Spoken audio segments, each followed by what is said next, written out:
신혼 첫날 밤, 남편은 저를 외면한 채 시어머니의 방문을 열었습니다. 그 안에서 흘러나온 정체 모를 소리를 따라갔던 저는 지난 30년간 남편을 옭아마온 끔찍한 비밀과 마주해야만 했습니다. 결국 저는 제가 어머니라 부르던 사람의 추악한 가면을 온 가족 앞에서 벗겨내고서야 사랑하는 남편을 그 지옥에서 구해낼 수 있었습니다. 제 이름은 강민서 올해 28입니다. 바로 어제 저는 세상에서 가장 행복한 신부였습니다. 순백의 웨딩드레스를 입고 제 곁에서 평생을 약속하며 환하게 웃어주던 남자 지훈 씨의 손을 잡았을 때 저는 온 세상을 다 가진 것만 같았습니다. 3년의 연애 기간 동안 우리는 단 한 번도 크게 다툰 적이 없었어요. 언제나 제 의견을 먼저 물어주고 제가 좋아하는 것들을 기억했다가 서프라이즈 선물을 건네던 다정한 남자. 그런 그와 평생을 함께할 수 있다는 사실에 가슴 벅차올랐죠. 지금 이 순간이라면 저는 당연히 남편과 함께 달콤하고 짜릿한 첫날 밤을 보내고 있어야 했습니다. 평생 잊지 못할 추억을 만들며 서로의 온기를 나누고 있어야 했겠죠. 하지만 저는 지금 차갑게 식어버린 넓은 신혼 방 침대에 웅크린 차에 홀로 앉아 있습니다. 이곳은 경기도 외곽에 위치한 남편의 본가인 오래된 한옥입니다. 결혼식이 끝나고 양가 부모님께 인사를 드린 후 저희는 신혼여행을 떠나기 전 며칠간 이곳에서 머물기로 했습니다. 널찍한 마당과 고풍스러운 기와지붕 삐걱거리는 마루 소리마저 정겹게 느껴지는 곳이었죠. 옷장 한편에 고이 걸린 제 웨딩드레스와 아직 리본도 풀지 않은 채 현관에 놓인 하얀 구두만이 불과 몇 시간 전 제가 얼마나 행복했었는지를 증명하고 있었습니다. 창문 틈으로 스며드는 밤바람 소리 벽에 걸린 괴종시계의 초침이 째깍거리며 움직이는 소리가 마치 제 심장을 날카로운 바늘로 콕콕 찌르는 것처럼 아프게 들려왔습니다. 저는 남편 지훈 씨가 방을 나가기 전 제게 남겼던 그 차가운 말 한마디를 도저히 잊을 수가 없었습니다. 민서야, 나 오늘 너무 피곤해서 그래. 너 먼저 자. 어머니랑 드릴 말씀이 좀 있어서 잠깐만 뵙고 올게. 깔게. 그게 전부였습니다. 따뜻한 포옹도 달콤한 입맞춤도 없었습니다. 연애 시절 그토록 다정하게 제 머리를 쓰다듬어 주던 그의 따뜻한 손길도 느껴지지 않았습니다. 저는 그저 샤워를 마치고 수줍은 기대감에 부풀어 있던 제 자신을 뒤로 한 채 굳은 표정으로 방을 나서는 그의 뒷모습을 멍하니 바라볼 수밖에 없었습니다. 물론 결혼식 때문에 온 가족이 지치고 피곤하리란 건 저도 잘 알고 있었습니다. 아침부터 시작된 메이크업과 복잡한 절차들, 양가에서 오신 수많은 하객들을 맞이하며 긴장했던 탓에 저 역시 파김치가 되어 있었으니까요. 하지만 그래도 신혼 첫날 밤이잖아요. 저희는 3년간의 연애 기간 동안 수많은 어려움을 이겨내고 마침내 결혼이라는 결실을 맺은 거였어요. 난생 처음 한 남자의 아내가 된 저는 설렘과 기대로 심장이 터질 것만 같았는데 말입니다. 밤 10시가 다 된 시간이었습니다. 저는 남편이 시어머니께 인사를 드리고 금방 돌아올 거라고 철석같이 믿었습니다. 어머님께서도 며느리와 아들의 첫날 밤을 방해하실 분은 아닐 거라고 생각했죠. 하지만 시계가 11시를 지나고 11시 반을 가리키는데도 남편은 돌아오지 않았습니다. 슬슬 걱정이 되기 시작했습니다. 제가 머무는 안방은 가장 안쪽에 있었고 복도를 따라가면 가운데의 시어머니의 방이 그리고 그 옆이 원래 남편이 쓰던 작은 방이었습니다. 이제는 창고로 쓰고 있다고 했죠. 저는 조심스럽게 방문을 열고 밖으로 나갔습니다. 고요한 한옥의 밤 공기가 제 뺨을 스쳤습니다. 복도 끝 시어머니의 방문 틈으로는 아직 희미한 불빛이 새어나오고 있었습니다. 아, 두 분의 이야기가 길어지시나 보다. 저는 방해하지 않으려는 생각에 조용히 돌아서려 했습니다. 그런데 바로 그 순간이었습니다. 아주 희미하지만 분명한 소리가 제 귓가를 파고들었습니다. 흐으, 아, 처음엔 제가 잘못 들었나 싶었습니다. 바람소리나 밤벌레 소리일 거라고 생각했죠. 저는 걸음을 멈추고 다시 귀를 기울였습니다. 소리는 분명 시어머니의 방 안에서 들려오고 있었습니다. 아주 작았지만 무언가를 억지로 참아내는 듯한 기묘한 신음소리였습니다. 아픈 사람의 고통스러운 신음과는 달랐습니다. 뭐랄까, 고통스러우면서도 동시에 무언가 다른 감정이 섞인 듯한 태어나서 단 한 번도 들어본 적 없는 기이한 소리였습니다. 온몸에 소름이 쫙 돋았습니다. 심장이 발밑으로 쿵 하고 떨어지는 기분이었습니다. 호기심과 함께 정체를 알 수 없는 두려움이 파도처럼 밀려왔습니다. 저는 다시 제 방으로 돌아가 이 모든 걸 무시해버리려 했지만 제 발은 마치 마법에 걸린 것처럼 움직이지 않았습니다. 저는 발소리를 죽인 채 한 걸음 한 걸음 시어머니의 방문 앞으로 다가갔습니다. 문은 완벽하게 닫혀 있지 않았습니다. 손가락 한마디 정도의 틈이 살짝 열려 있었고 그 틈으로 방 안에 노란 불빛이 새어나오고 있었죠. 저는 마른 침을 삼키고 까치발을 들어 조심스럽게 그 틈으로 안을 들여다보았습니다. 그리고 그 순간 저는 제 두 눈을 의심할 수밖에 없었습니다. 심장이 멎고 온몸의 피가 차갑게 식어버리는 것만 같았습니다. 노란 백열등 불빛 아래 제 남편 지훈 씨가 시어머니의 침대 옆에 무릎을 꿇고 앉아 있었습니다. 하지만 저를 숨막히게 한 것은 그가 거기에 있다는 사실 그 자체가 아니었습니다. 남편은 물수건을 든 채 너무나도 기이하고 이상한 방식으로 시어머니의 몸을 닦아주고 있었습니다. 시어머니는 옆으로 누워 있었고 얼굴은 새빨갛게 달아올라 있었습니다. 머리는 땀에 젖어 헝클어져 있었고 입술 사이로는 아까 제가 들었던 그 희미한 신음이 계속해서 새어나오고 있었죠. 잠옷 단추는 가슴께까지 풀어져 있었고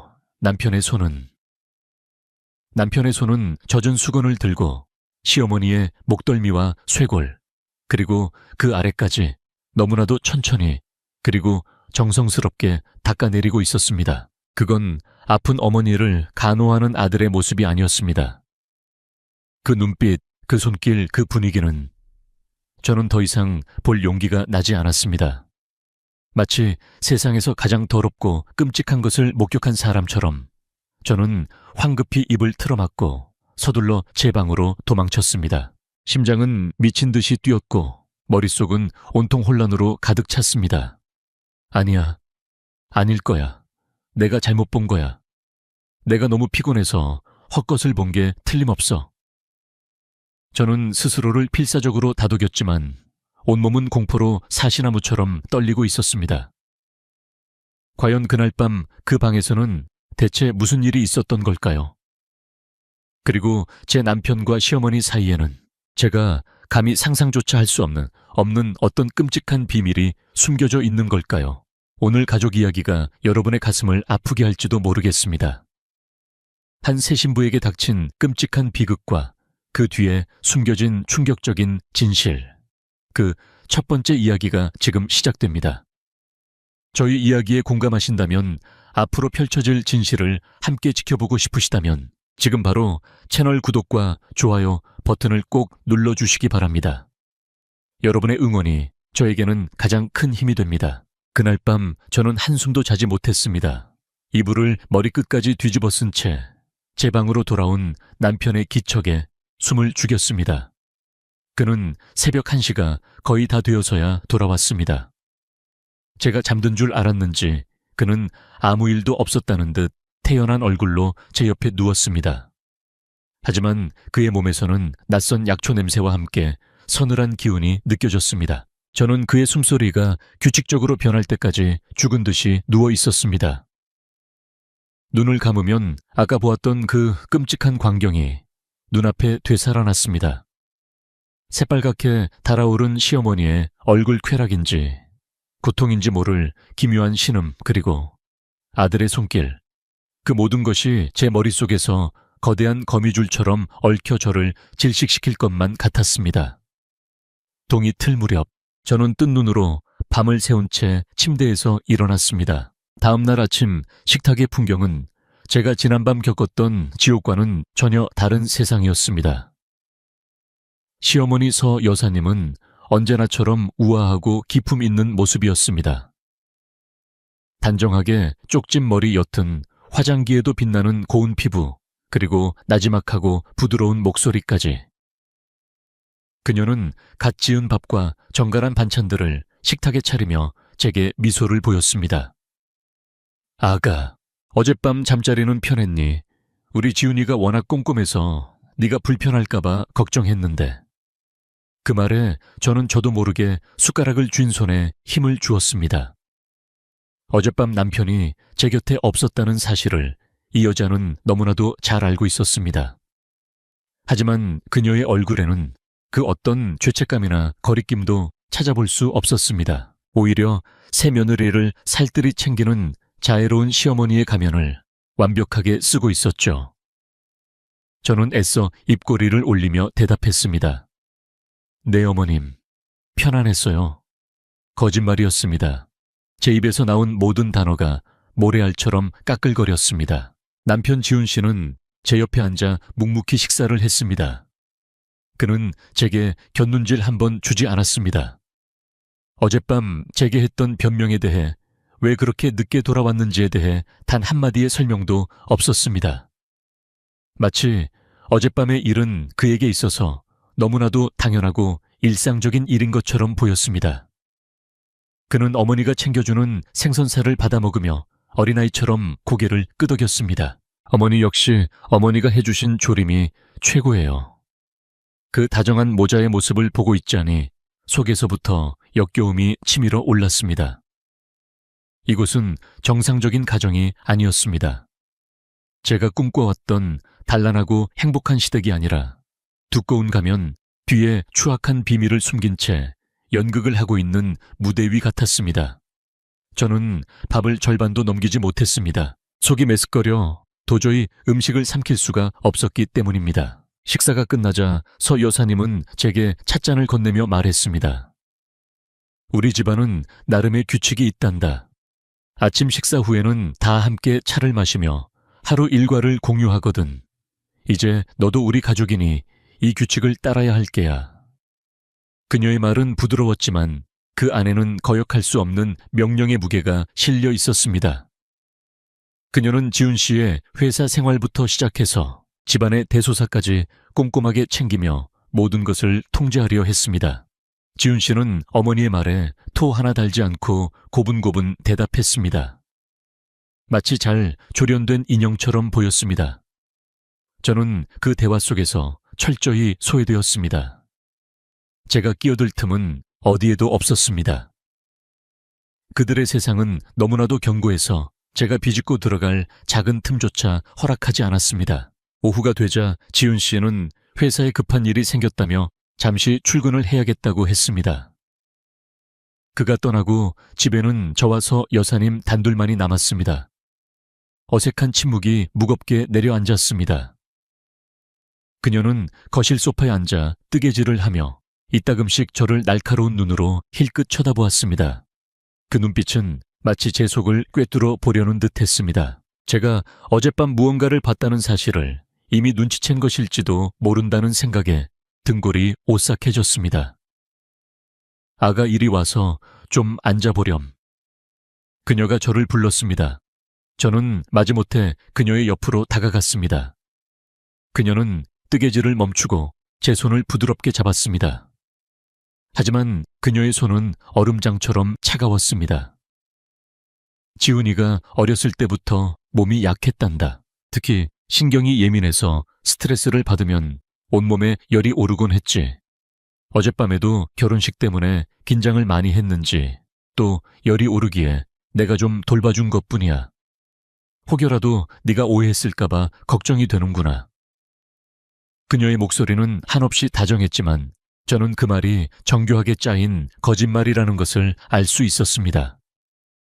그녀는 지금 저를 떠보고 있는 것이었습니다. 제가 어디까지 알고 있는지, 어떤 반응을 보이는지 시험하고 있는 것이었죠. 저는 순진한 며느리를 연기해야만 했습니다. 아니에요, 어머님. 당연히 그러셔야죠. 저 때문에 지훈 씨가 아프면 안 되죠. 어머님께서 챙겨주시니 제가 오히려 감사한걸요. 제 대답에 그녀는 만족스러운 듯 희미하게 미소를 지었습니다. 하지만 그녀의 눈빛은 여전히 차갑게 빛나고 있었습니다. 그 순간 깨달았습니다. 이 집에서 살아남기 위해서는, 이 지옥의 진실을 파헤치기 위해서는 저 역시 가면을 써야만 한다는 것을요.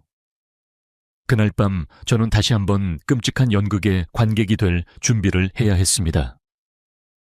하지만 이번에는 그저 무력하게 바라보고만 있지는 않을 작정이었습니다. 반드시 무슨 수를 써서라도 저들의 가면 뒤에 숨겨진 추악한 진실을 제 손으로 밝혀내고야 말겠다고 저는 차가운 찻잔을 쥔 채 굳게 다짐했습니다. 그 결심은 앞으로 제게 닥쳐올 더 큰 비극의 서막이었습니다. 그날 하루 종일 저는 살아도 사는 것 같지 않았습니다. 시어머니의 감시하는 듯한 눈초리 아래 저는 최대한 아무것도 모르는 순진한 새 며느리처럼 행동했습니다. 그녀가 시키는 대로 집안일을 돕고 그녀의 말에 웃으며 고개를 끄덕였습니다. 하지만 제 머릿속은 온통 지난밤의 충격적인 광경과 오늘 밤 다가올 또 다른 공포에 대한 생각으로 가득 차 있었습니다. 저녁 식사가 끝나고 제 심장은 다시 불안하게 뛰기 시작했습니다. 아니나 다를까 남편 지훈 씨는 어젯밤과 똑같은 말을 반복했습니다. 먼저 자고 있어. 어머니가 오늘따라 두통이 심하시다고 해서 약 드시는 것만 보고 올게. 온몸이 차갑게 식어 내리는 것 같았습니다.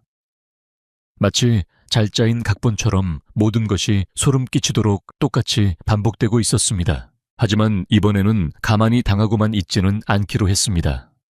저는 애써 태연한 척 고개를 끄덕이며 알았어요, 지훈 씨. 어머니 잘 살펴드려요. 라고 말했습니다. 남편이 방을 나가자마자 저는 미리 준비해둔 작은 스마트폰을 꺼내 들었습니다. 예전에 쓰던 구형 모델이었지만 녹음 기능만큼은 확실했습니다. 저는 방문을 닫고 침대에 눕는 척했습니다. 심장이 귀에서 들릴 정도로 쿵쾅거렸습니다. 10분, 20분. 시간이 흐르고 복도에서 작은 발소리가 들려왔습니다. 남편이 시어머니 방으로 들어가는 소리였습니다. 저는 숨을 죽이고 귀를 기울였습니다. 잠시 후 어젯밤에 들었던 그 기묘한 신음소리가 다시 희미하게 들려오기 시작했습니다. 이번에는 망설이지 않았습니다. 저는 이불 속에서 빠져나와